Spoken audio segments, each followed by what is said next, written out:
Thanks to COVID-19, education is not going to be the same again. A lot of things are going to change, and some of them permanently so. So looking at the trend right now, education is moving towards a digital platform. Everything is over video. You're looking at digital worksheets. You're looking at students using devices and tablets in order to learn, rather than pencil and paper. So when you look at the teacher of the future, it's going to be someone who is comfortable with skills outside their field. For example, audio editing, video editing, creating 3D models in a digital space. And it's a really scary thing because we haven't been taught about all of these things when we were learning about how to teach. And here's the truth. Thanks to COVID-19, digital learning is just going to be a part of your lives from now onwards. So the quicker you start adapting to your current situation, the easier your learning curve will be. Because schools will start looking at what kind of soft skills that you possess in order that you stay more relevant in the education field. Here's another thing that came to mind. Schools will also look at teachers who can spread joy, who can make an impact despite not being physically there in front of students. So the job of a teacher now is to be able to deliver the same amount of impact, if not more, over a digital medium, whether it's video, whether it's live lessons or Zoom. I guess that's what schools will now be looking for. Now, that doesn't mean that digital learning is the perfect solution and answer to everything. It has its limitations. But you've got to remember that change is the only constant in the universe. So unless you adapt with the change, you're not going to come with newer ideas, with better ideas. When you use an existing system that you've never used before, you're sure to modify and adapt it to your use case scenarios. So existing systems will not get better unless you and I work on these digital systems and try and make it work for our students. We will only know about the pitfalls and the limitations of this current medium when we ourselves start to work on it. I still remember Twitter and YouTube almost a decade ago, and it's so different today. You have Instagram, you have Facebook, you have these new digital platforms that are coming up now. These are more secure. So if you've got apprehensions about, your image being out there and your videos being out there and they could be misused, you should know that there are digital rights now that guarantee the privacy of an individual. So you can go ahead and post your videos without having to worry about someone manipulating your videos.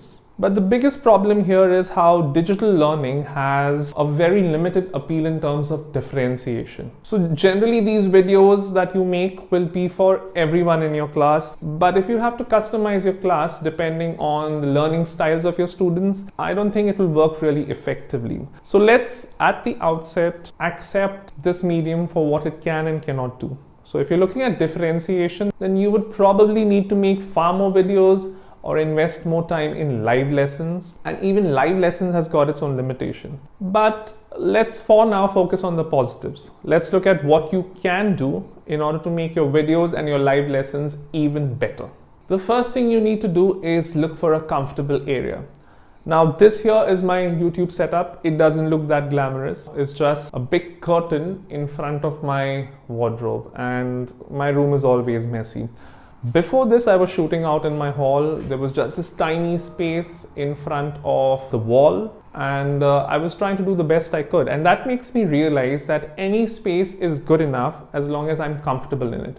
Maybe you've got a certain spot in your house that you're most comfortable with. It could be your coffee table, it could be near the window, it could be your sofa or your couch. So pick a spot where you feel most comfortable, where you calm down, where you don't have any self-inhibitions or apprehensions, where you can easily perform. The next thing we've got to look at is lighting. Now, I don't obviously own a lot of fancy lights. I'm just using natural sunlight.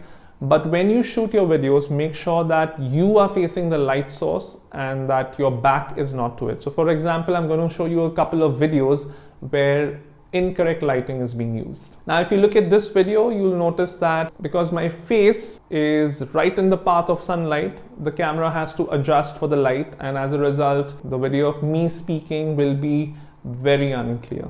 Now if you reverse it, and let's say now I'm in front of the window with the light falling on my face, you'll notice that it's giving you a much more pleasing image. So whether you're sitting under your chandelier, under your house lights, or in front of a window, just make sure that the amount of light that is falling on your face isn't too much.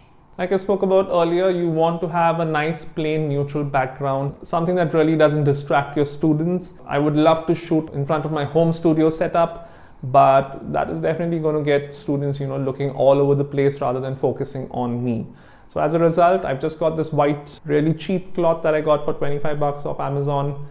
It's very simple to do, and you can, just shoot your videos. Okay, next you got to look at is orientation. You can either shoot in vertical mode or in horizontal mode. Now it's always preferable that you shoot with the horizontal orientation. It's called landscape. And the reason is so that your video fills up the entire screen.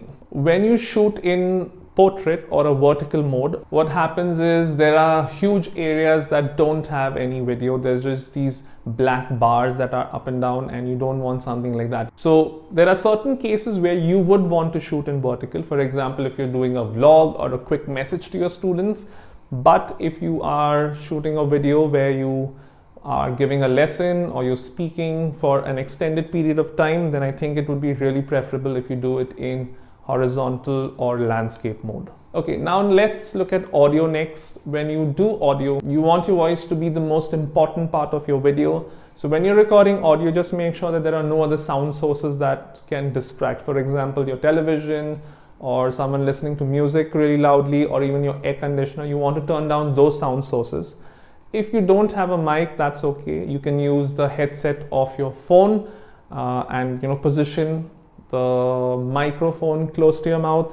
That way you can get really good audio. So your task for the week is very simple. You've got to shoot a video that takes into consideration all of these points that I've just spoken about. So your video should have a comfortable location, a good background that does not distract, audio that is really nice and clear, lighting that is absolutely clear and doesn't blow you out of proportion, and finally the correct orientation, which is horizontal or landscape. Now the video has to be 1 minute long, in which you'll speak about why you've chosen a particular location, and also speak about one challenge that you feel you will easily be able to tackle during this period of digital learning. Alright, that's all we've got for today. I hope it's been simple and easy for you. Once your video has been shot and recorded, you can send it to me on WeTransfer, or you could also upload it to your OneDrive account and then send it to me by email. But don't forget to give me access to it. My email ID will be somewhere on the screen or in the description box. Send it to me as soon as you can. Alright, that's all we've got for this week. I hope you've learned the basic setup for a video, how to make it look a little more professional, how to make it look really nice. And once you're done with this video, why don't you go to the next one? You've got something new to learn. Bye.